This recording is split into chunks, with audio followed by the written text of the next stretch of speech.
बिस्मिल्लाहिर्रहमानिर्रहीम। अस्सलाम वालेकुम। उम्मीद करती हूँ आप सब खैरियत से होंगे। आज का जो हमारे पास टॉपिक है वो है पोटेंशियोमीटर। इसमें हम जो चीज़ डिस्कस करने जा रहे हैं, सबसे पहले हम ये देखेंगे हमारे पास पोटेंशियोमीटर है क्या, फिर हम बात करेंगे वोल्ट मीटर की कि वोल्ट मीटर क्या है, और फिर हम ये देखेंगे कि हम पोटेंशियोमीटर को क्यों प्रेफर करते होते हैं वोल्ट मीटर के अंदर से ये, और इसकी कंस्ट्रक्शन की भी बात करेंगे। फिर लास्ट पे हम देखेंगे इसके यूजेस।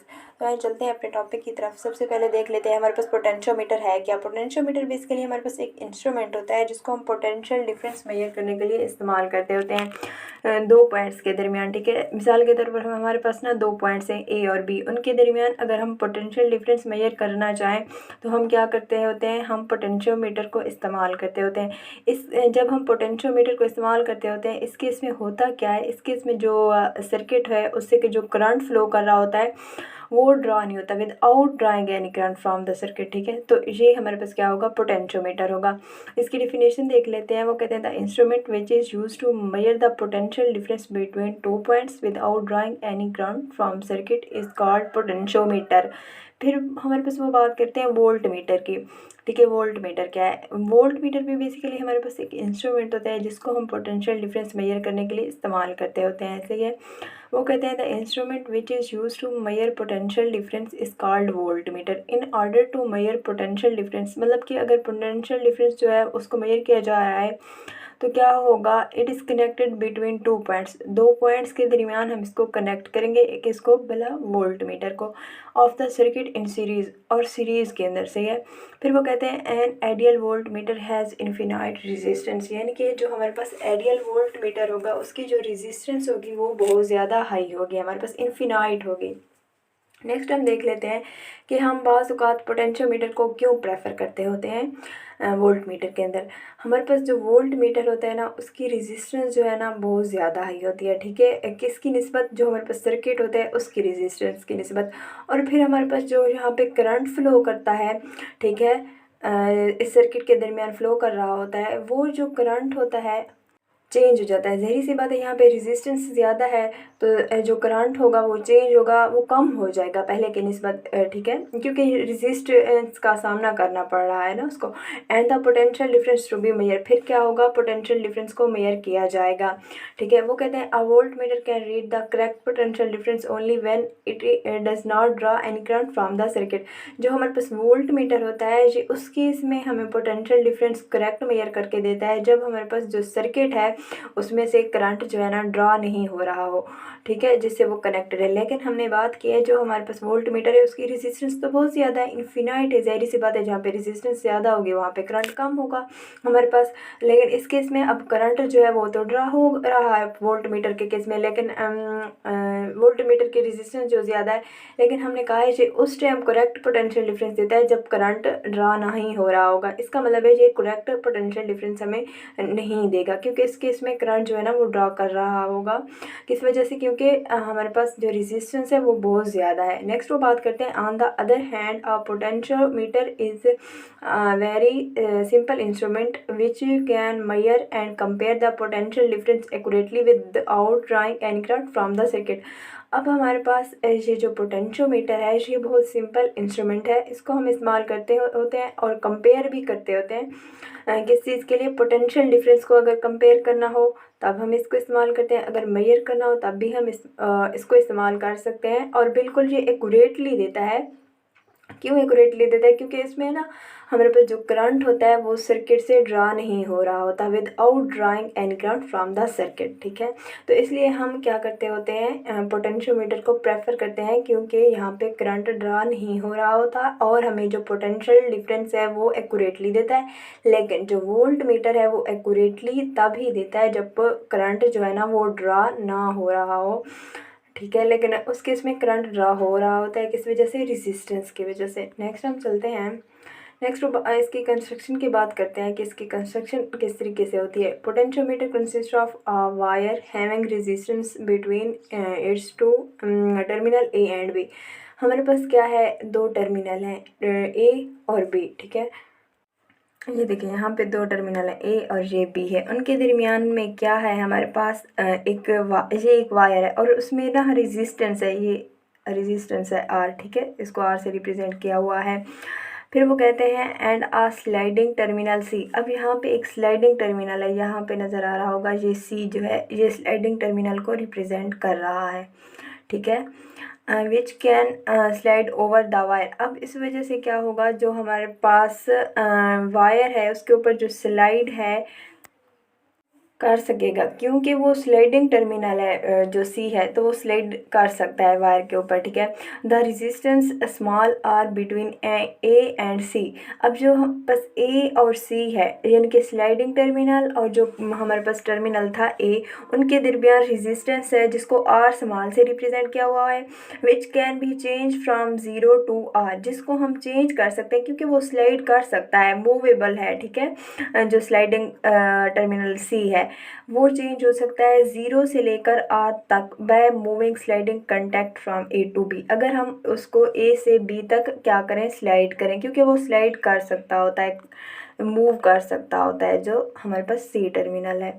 नेक्स्ट हम बात कर लेते हैं। नेक्स्ट वो कहते हैं through it is given by, हमारे पास जो करंट होता है, current is equal to I is equal to E over R, ठीक है। इसमें हम वो कहते हैं if we represent the resistance between A and C by R. यहाँ पे हमने बात की थी जो हमारे पास स्लाइडिंग टर्मिनल है और ए टर्मिनल है ना, उनके दरमियान जो रेजिस्टेंस थी उसको हमने स्मॉल आर से रिप्रेजेंट किया हुआ था। Then potential drop R will be, जो पोटेंशियल ड्रॉप होगा वो आर होगी। तो देख लेते हैं V is equal to E over R small और R capital by ohm law, ठीक है। एक तो ये बनता है। नेक्स्ट फिर वो कहते हैं V is equal to R over R small R capital E multiply by E, ठीक है। This potential difference can be derived from 0 to V across A. अब यहाँ पे जो हमारे पास पोटेंशियल डिफरेंस होगा वो वेरी कर सकेगा 0 से लेकर V तक। जो पॉइंट हमारे पास ए है और सी है, किस वजह से, क्योंकि हमारे पास जो सी है ना टर्मिनल स्लाइडिंग है, वो स्लाइड कर सकता है, उसको हम स्लाइड करेंगे ए और ए से लेकर बी तक, तो उसकी जो हमारे पास पोटेंशियल डिफरेंस होगी वो भी वेरी करेगी साथ साथ। फिर वो कहते हैं 10 potential difference can be varied from 0 to V across A and C terminal. यही बात करें कि ए और सी के टर्मिनल के दरमियान जो हमारे पास पोटेंशियल डिफरेंस है वो वेरी करेगी। क्यों करेगी, क्योंकि हमारे पास जो स्लाइडिंग टर्मिनल है, ठीक है, वो स्लाइड होगा ए से लेकर बी तक। नेक्स्ट चलते हैं। नेक्स्ट है हमारे पास मेजरमेंट ऑफ अननोन ईएमएफ, यानी कि हमारे पास जो अननोन ईएमएफ है उसको भी हम मेजर कर सकते हैं, और किस तरीके से करते हैं ये देख लेते हैं। वो कहते हैं our source of potential difference whose EMF is EX। यहाँ पे हमारे पास पोटेंशियल डिफरेंस का एक सोर्स है, यानी कि बैटरी है, जिसको नाम दिया हुआ है हमने EX का, इज़ टू बी मैयर्ड। अब उसको ना हम मैयर कर सकते हैं, इज़ कनेक्टेड टू ए। अब वो ए से कनेक्टेड है, ठीक है। यहाँ पे डायग्राम में साथ साथ देखते जाएं। यहाँ पे क्या है, EX है, ये पोटेंशियल डिफरेंस का सोर्स है, और इसका एक टर्मिनल ए से अटैच है, और एंड स्लाइडिंग टर्मिनल सी, और स्लाइडिंग टर्मिनल सी के साथ भी अटैच है थ्रू अ गिलवानोमीटर। अब गिलवानोमीटर के थ्रू, यहाँ बीच में ये जो है ना, ये गिलवानोमीटर है जिसको हम जी से रिप्रेजेंट करते होते हैं। और potential divider is connected eight point A.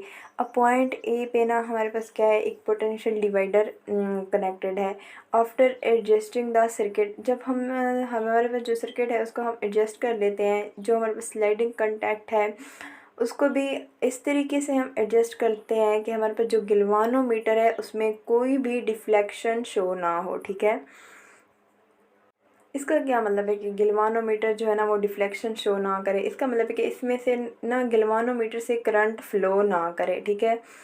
At this condition, ये हमारे पास बेलिस कंडीशन भी कहलाती है, ठीक है। ऐसी कंडीशन जिसमें जो गिलवानोमीटर है ना उसमें से कोई भी करंट ना गुजरे। इस कंडीशन पे अब क्या होगा, जो हमारे पास EX है, यानी कि EMF का सोर्स है, वो इक्वल हो जाएगा to potential difference across A and C, और ए और सी के अक्रॉस जो पोटेंशियल डिफरेंस है वो बराबर होगा किस चीज़ के, EX के, ठीक है। हुज वैल्यू इज़ नोन, अब जिसकी वैल्यू ना हमें पता है ऑलरेडी, वो कहते हैं EX is equal to R over RE, यानी कि जो हमारे पास EX है सोर्स ऑफ EMF है, ठीक है। अब पोटेंशियल डिफरेंस है जिसकी EMF जो है ना हमारे पास वो है R small over R capital multiply by E, ठीक है। अब वो बात कर रहे हैं कि रेजिस्टेंस जो है ना वो डायरेक्टली प्रोपोर्शनल होती है लेंथ के, ठीक है। जितनी ज़्यादा लेंथ होगी उतनी ज़्यादा रेजिस्टेंस होगी, यानी कि R directly proportional to R, ठीक है। अब यहाँ पे हमारे पास दो तरह के आर थे, एक था आर स्मॉल और दूसरा था हमारे पास आर कैपिटल। तो आर जो स्मॉल था वो उसके लिए हमारे पास जो लेंथ होगी वो आर एल स्मॉल होगी, और जो आर कैपिटल था उसके लिए जो हम लेंथ शो करेंगे तो एल कैपिटल शो करेंगे। सो अब क्या करेंगे, आर स्मॉल की भी वैल्यू पुट कर देंगे और आर जो कैपिटल, सो हमारे पास क्या बचेगा, हमारे पास बनेगा E X is equal to L small over L capital multiply by E, ठीक है। ये जो हमारे पास ईएमएफ है ये अननोन ईएमएफ है। हमने कहा है ना कि हम इसको अननोन ईएमएफ के लिए किस तरीके से इस्तेमाल करते होते हैं, उसके लिए हमारे पास डेरिवेशन आ गई। अब नेक्स्ट चलते हैं, हमारे पास नेक्स्ट है कंपैरिजन ऑफ डिफरेंट ईएमएफ। अब डिफरेंट तरह की ईएमएफ आ गई, अब उनका कंपैरिजन करना है, आपस में उनको कंपेयर करना है। We can compare different EMF यानी कि E1 and E2 of two cells easily by finding the balance condition. जब बैलेंस कंडीशन करेंगे, ठीक है, तो हमारे पास E1 और E2 की जो वैल्यू है जब उनको कंपेयर करेंगे तो आ जाएगी। वो कहते हैं FL1 is the L small है यहाँ पे, is the balancing length corresponding to, then E1 is equal to L1 over LE, ठीक है। और ये उस केस में होगा जब हमारे पास L1 है, ठीक है, और उसकी बैलेंसिंग लेंथ की बात करें। नेक्स्ट वो बात करते हैं L2 की, तो इस केस में क्या होगा, इस केस में हम L2 की वैल्यू पुट कर देंगे, यानी कि E is equal to L2 over LE। यहाँ अब क्या करेंगे, दोनों जो इक्वेशंस है ना, ठीक है, उसमें जो इक्वेशन नंबर 4 है यानी कि E1 is equal to L1 over LE, इसको हम डिवाइड करेंगे, ठीक है,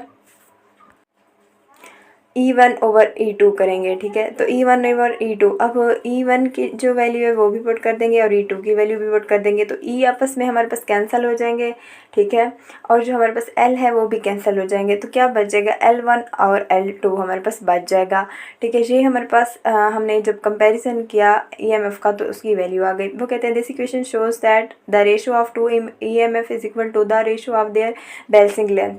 अब हमारे पास जो L1 और L2 है ये क्या थी, बैलेंसिंग लेंथ थी, और इनकी जब हमने रेशियो निकाले, ठीक है, 2MF की, तो वो बराबर किस चीज़ के आई, उनकी जो बैलेंसिंग लेंथ है उनकी रेशियो के बराबर है, ठीक है। नेक्स्ट हम चलते हैं, नेक्स्ट है हमारे पास यूजेस ऑफ पोटेंशियोमीटर। अब इसकी कौन कौन से यूजेस हैं वो देख लेते हैं। To determine the EMF of cell, हमने पहले भी इसको डिटरमाइन भी कर रखा है कि हमने इसको EMF को डिटरमाइन करने के लिए इस्तेमाल किया है। नेक्स्ट हमने कंपैरिजन भी किया था दोनों का, तो हमारे पास क्या आई थी, E1 ओवर E2 is equal to L1 over L2, ठीक है। नेक्स्ट वो कहते हैं as a continuously potential divider, इसको हम एज अ पोटेंशियल डिवाइडर के तौर पे भी इस्तेमाल करते हैं। फिर हमारे पास जो एक सेल होता है उसकी जो इंटरनल रेजिस्टेंस होती है वो अगर हम मेजर करना चाहें तब भी हम क्या इस्तेमाल कर सकते हैं, हमारे पास जो पोटेंशियोमीटर है उसको इस्तेमाल कर सकते हैं। आज का जो हमारे पास लेक्चर था वो यहीं तक था। Thank you for watching. अल्लाह हाफिज़, अपना ख्याल रखिएगा। इंशाल्लाह फिर मिलेंगे नेक्स्ट लेक्चर के साथ।